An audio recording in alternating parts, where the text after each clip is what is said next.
Hello bachcho, let's see this question. The question says that the work done by a string of simple pendulum during one complete oscillation is equal to option A total energy of pendulum, option B kinetic energy of pendulum, option C potential energy of pendulum और option D zero.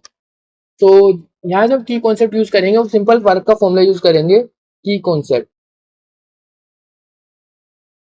Concept क्या use करने वाले formula of work. Work का formula क्या होता है. Work is equal to force into displacement. Force multiply with displacement. ये होता है हमारे पास फॉर्मूला. यानी कि हम इसको ऐसे भी लिखते हैं F into d cos theta. यानी फोर्स और डिस्प्लेसमेंट के बीच में जो एंगल होता है वो. तो फॉर्मूला ये होता है work is equal to force displacement to cos theta. अब देखते हैं क्वेश्चन में क्या बोला है. क्वेश्चन बोला है work done by string of simple pendulum. Let me draw this. अगर मेरे पास ये कोई स्ट्रिंग से पेंडुलम लटका हुआ है तो इसकी मोशन की डायरेक्शन क्या होती है. इस टाइप से पेंडुलम इस टाइप से मोशन करता है ड्यूरिंग वन कंप्लीट ऑसिलेशन. अगर वन कंप्लीट ऑसिलेशन करेगा ये बताना. ये स्ट्रिंग पे यहाँ पे मैंने टाई कर दिया. वन कंप्लीट ऑसिलेशन का मतलब क्या है. जिस पॉइंट से स्टार्ट करे उधर वापस आए. तो ये जब यहाँ से यहाँ गया पहले फर्स्ट, फिर उसके बाद ये यहाँ से वापस यहाँ आया सेकंड, फिर वापस यहाँ जाएगा थर्ड, और फिर जब यहाँ आएगा वापस तो ये हुआ हमारे पास पूरा कंप्लीट वन ऑसिलेशन. तो ये क्या हुआ हमारे पास कंप्लीट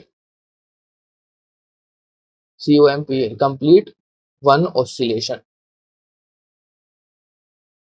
अगर हम देखें कंप्लीट वन ऑसिलेशन में हमसे पूछा है जो स्ट्रिंग है स्ट्रिंग से कितना हमारे पास वर्क डन हुआ. तो स्ट्रिंग के लिए फोर्स कौन सा लग रहा होगा. स्ट्रिंग में टेंशन फोर्स. टेंशन ये है. और डिस्प्लेसमेंट की डायरेक्शन किधर है. हमेशा क्या रहे कि डिस्प्लेसमेंट इधर हो रहा है या इधर हो रहा है.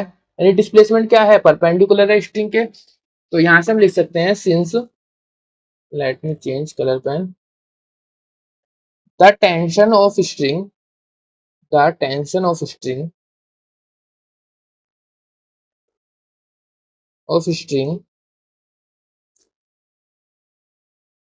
on pendulum always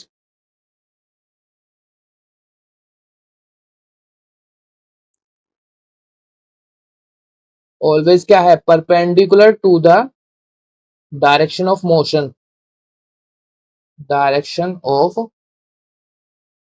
motion of pendulum. motion of pendulum.